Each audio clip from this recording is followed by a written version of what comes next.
Claude Opus 5 just launched a few hours ago and the benchmarks are insane. It's beating Fable in nearly every metric, but it's half the price. So today, we're putting that to the test by giving the exact same prompt to both Opus 5 and Fable 5 across 3 massive builds, a professional-grade trading terminal, a fully playable 3D kart racing game, and finally, a GeoGuessr clone, but for big tech company offices. Same rules for both, a single one-shot output, no revisions deployed live on the internet. This is Claude Opus 5 versus Claude Fable 5. Let's get straight into it. Up here on the left-hand side, we have Opus 5 on max effort, and then on the right-hand side, we have Claude Fable 5 on max effort as well. So first up, we're building a professional trading terminal, and this one build is actually testing a lot at once. We're testing UI density, real-time data engineering, custom chart rendering, and market simulation, because it's going to be really interesting to see how they can turn fake data and actually turn it into a live market. I want this app to feel real, because this can't just be a dashboard with some charts on it. The models have to build the entire market from scratch. We're talking live candlesticks, a streaming order book, real positions with profit and loss updating on every ticker. And every piece has to move together, because in a real trading software, one frozen chart, it doesn't just look bad, it's going to cost you money.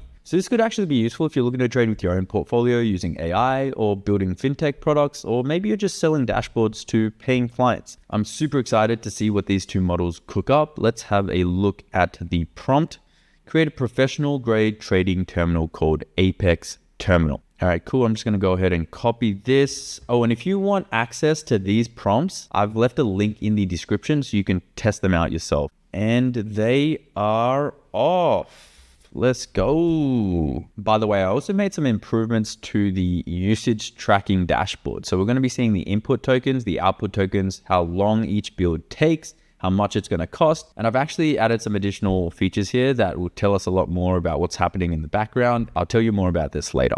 Also, let me know if you want me to open source this dashboard so you can actually run your own tests. Leave a comment below and I'll consider it. Now for the marking rubric, I've got Boris over here, the creator of Claude Code, as a boxer. He's representing Claude Opus 5. And on the right-hand side, we have Dario, the CEO of Anthropic, representing Fable 5. Now, I do need to address the elephant in the room. You guys seriously seem to think that I have a bias towards Fable for some reason, which I don't. Bruh. To make this super fair, I'm going to be doing a blind testing. So I'm literally going to have no idea which model built which website. So I'm going to let these two models cook, and I'll see you in a bit.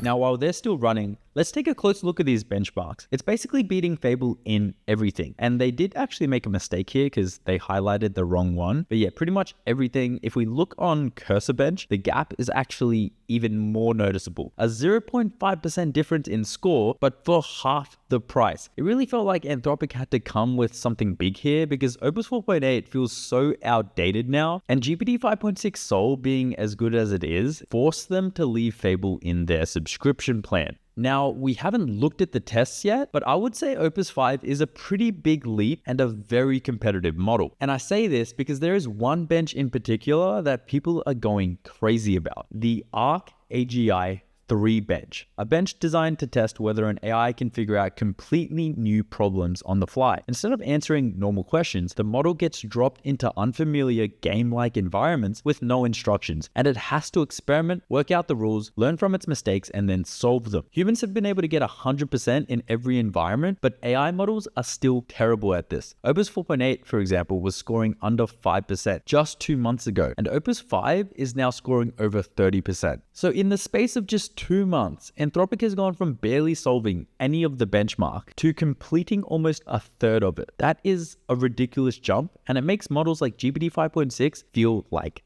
toddlers. All right, the results are in. I am super excited to see what these two models cooked up. Now, I can see they've both finished, but I don't want to look at the terminal too much, otherwise I'm going to spoil myself. I brought in a third-party AI model, and I'm just going to send it this prompt. Please open both trading terminals on my browser for review. Do not tell me which models did which.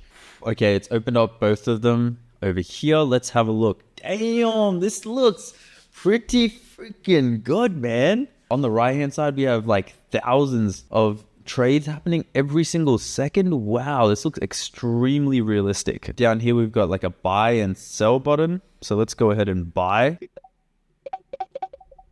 Oh, we got a, all right, selling.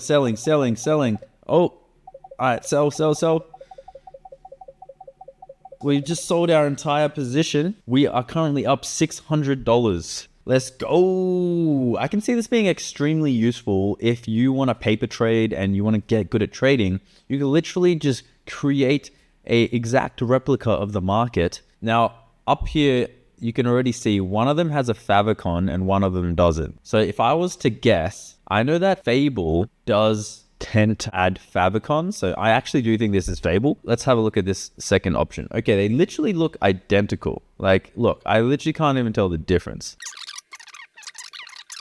I'm trying to find anything that is different. We kind of have like this heartbeat rate over here.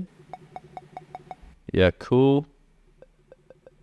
Sell my position. Are we at a profit here? What are we doing? We're at 1,500 profit here. Damn, everything I buy is just going up, mate. Yeah, this second build, I think I am liking like the tiniest little bit more. Everything just feels a little bit less confusing. Let's have a look at the usage chart. Okay. There you go. I have this little thumbnail here. And that looks like that second build. Yeah, that's the second build. Okay, yes, I was right. See, that's how good I know Fable, man. So Fable did the first build, this one over here. And Opus did the second build, this one over here. So let's have a look at the stats. We've got 7.9 million tokens used by Opus with a 98% cash rate. Okay, interesting. 31 minutes for Opus and 43 minutes for Fable. Estimated costs sound exactly like the benchmarks, literally half the cost of Fable. Now we've got a few extra metrics here. I've done tool calls. So Opus called 53 while Fable called 56. And then this one also shows lines of code, LOC. So Opus did 1.9 thousand lines of code. Fable did 2,000. And then this last one here is first action. How long did it take for the model to do the very first action? From sending the prompt to actually starting the build. And you can see Opus, it took 401 seconds. Fable took 668 seconds. We all know how long Fable takes to get things done. So I'm not gonna lie, guys. It's very close. It's very close. But if you think about it, it shouldn't be this close because we're paying double. We're literally paying double the price. Guys, if you have to choose between Fable and Opus and the difference is this, then I'm going Opus all the way. I don't want to pay an extra $10, $20. Look how happy Boris looks, man. He's cheering. He's so happy that he won that. All right, let's have a look at the second prompt, guys. Next up, we got a 3D kart racer, all right? Create a complete, fully playable 3D kart racing game in single HTML using 3.js. All right, let's go ahead and copy this prompt, send it into these fresh terminals. Opus on the left again, Fable on the right. And I'll let these two cook and I'll see you back in a bit. Now, while those models are building out a 3D racing game, I think it's only fair I play some Mario Kart for research purposes.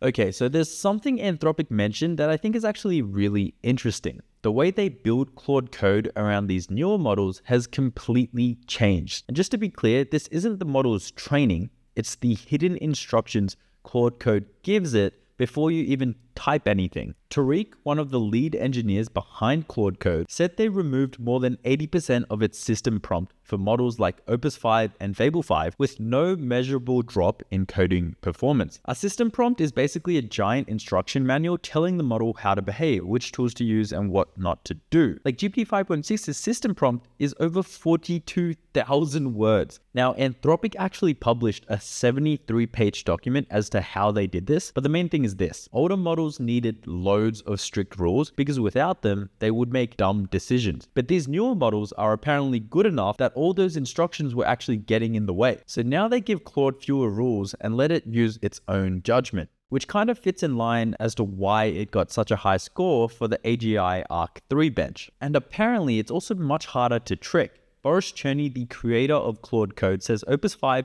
is their least prompt injectable model yet. That basically means if Claude reads a website email or file containing hidden instructions designed to hijack what it's doing, it is far less likely to follow them. So this upgrade isn't just smarter, it needs less hand-holding and appears much harder to manipulate. Let's go! Both models have just finished the build for the 3D racing game, so let's have a look. Oh, all right. Damn. Oh, okay. And this time they both seem to have a favicon as well, so harder to tell whose is Fables and whose is Opus. We'll go easy mode for now. Let's go. Whoa, that was fast. Oh my god. How do I turn this music off? Oh, that's so much better. That was way too loud. Yo, the drift mechanics are nice, man. Oh, damn. Dude, I have a feeling this might be Fable. This is too good not to be Fable. I like that they give you a boost when you're in the air. They also seem to give you a boost when you are... And we won. Boom! First, absolutely smashed second, third, and fourth. I think Fable did this one. I actually think Fable did this. Let's have a look at the next one. Turbo Circuit. There's no difficulty mode here. This feels like an Opus thing. This feels like an Opus thing. Okay. I don't know if I like this one anywhere near as much. It feels way less detailed. Dude, what the hell was that? I just went through a mountain, bro. When I drift, I don't get a boost. This has to be Opus 5. See, how are you meant to anticipate that turn when you can't even see the freaking road? All right, I'm actually kind of nervous. It's time to find out which model did what. Let's look at the benchmarks. Okay, and the results are in. Damn. Yo, this is really interesting. Opus 5. So I was way off. Opus 5 made the funner version. This is Fable. Opus made this one. Oh my god. Guys, look at how long it took. So Fable only took an hour and it cost me $25.40. Opus took an hour, 30 minutes, and it cost nearly the same amount. Look at how many tokens it used. 31 million tokens. Fable only used 10 million. Opus has done an extra 500 lines of code compared to Fable. It took 130 actions, 130 tool calls compared to Fable's 70. So this is really interesting. Opus not only took longer, it also spent way more tool calls, wrote more lines of code, did 3 times the amount of token usage, but I'm not gonna lie, it came out with a better game. We have different levels. We have a boost when we're landing from the sky. We also have a drift mechanism that works. Oh my god, it's blowing my mind. If you guys have watched my other testing videos, you'll find that Fable always wins when it comes to the output. Fable always produces a better output. This is the first time I'm actually seeing a model produce a better output than Fable. Damn, I was not expecting that. This has actually shocked me. This shocked me. I'm gonna have to give that one to Opus again, guys. Oh my god. Dude, Anthropic has cooked with Opus 5. All right, now this last test is going to be working a little bit differently because not only will I be doing a blind test, you guys will be doing a blind test as well, okay? Here's the prompt. Create Office GeoGuessr, a fully playable first-person guessing game in a single HTML file. I'm going to go ahead and send these 2 prompts off, and I'll see you when it's over. These nuts. Got him! Just crossed over an hour on the prompt. I'm expecting a good result. All right, both models have just finished up. I have just asked a third-party Claude agent to open both builds on the internet. Remember, you are going to be doing this blind with me this time. So let's see if you can get it right. First up, we have a pretty clean UI here, Office Guesser. You've been dropped inside the office of a famous tech company, no logos anywhere. Read the furniture, the colors, the culture, then guess who works here. All right, let's go ahead and start. Whose office is this? I wonder whose office this is going to be. This is obviously going to be Microsoft, guys. Come on, that is such a dead giveaway. But this looks really nice. I'm really impressed. Every single monitor has something going on. Like, that's kind of cool. This guy's playing cards. These feel a little bit like Windows. Yeah, all right. I'm going to go ahead and lock in. Wait, what? I had to... Oh, there was a time limit to guess inside of... Okay. Let's try again. Clues. Oh, this is Amazon. Yo, we got a robot vacuum. That's freaking sick. Damn. That's so cool. I like that the desk colors changed to wooden now. Work hard, have fun, make history. Is that even their slogan? I'm going to guess. They got a dog over here. Rufus. All right. This is definitely Amazon. Man, that was cool. This is cool, guys. This is actually really cool. I feel very immersed in this game. All right, next round. Oh, this is Apple. Without a doubt, this is Apple. And that should be all of them, hey. I love that it shows you the clues too. This is really cool. I was actually not expecting this. Now, I can see a favicon here, so that is a little bit of a telltale sign that this is probably Fable. I don't know, I'm just very confident that Fable never forgets to add a favicon, just from my personal experience. Let's go ahead and check out the next one. Office Guesser. Ooh, this looks cool. This looks cool. All right, start shift. Damn. Nah, what? Dude, I can go into different people's offices. Dude, the screens, some of them are on. What's this? We got user. All right, I gotta guess. I'm thinking this is either Apple or Windows. What do you guys think? What are we locking in here? All right, I'm gonna guess Google. It was wrong. Not this one. Is it Apple? Microsoft. Oh, it was freaking Microsoft, man. I should have gone with my gut. Damn it. Okay. Oh, this is Google. Wow. Look how sick that looks. This is given Google, man. This is definitely Google. I love this. It's done such a good job. Can we go down the slide? No, we can't. This is Google. Fabric speaker with 4 colored lights. This one was obvious. If you guys got it wrong, then I'm judging you. So we got them all right, kind of, this time around. Let's have a look at the dashboard. Give this a quick refresh. And the thumbnails, if they want to load any second now, boom. Okay, so Opus 5 did this one. See, I'm telling you, man, the favicons, man, you gotta be looking at them favicons, bro. Fable never misses a favicon. Now, obviously, Opus, oh my God, 51 million tokens. Holy good Jesus. Again, very close to Fable in terms of cost. Hour 58 took an extra 30 minutes again. Now, I'm not gonna lie, Fable did a fantastic job, but there was just more detail in Opus's designs. You can see 3.7 thousand lines of code from Opus and 1.5 thousand from Fable. That is literally double the amount of code. We can see total it cost us $150 in API equivalent cost to do everything today. 7 hours and 40 minutes of compute to generate everything and 122 million tokens. Oh my God. The winner is going to be Claude Opus 5. Let me know in the comments below. Did you guys know that this was Fable and then this was Opus? Or did you have them the other way around? I definitely think Opus absolutely smashed Fable in this test. I'm not going to lie. It is the clear winner here. Do you agree with me or not really? If you liked the video, be sure to leave a like and subscribe. And if you want to see a video where I actually tested Kimi K3 against Fable 5, you can check that video out right here. I'll see you over there. Peace.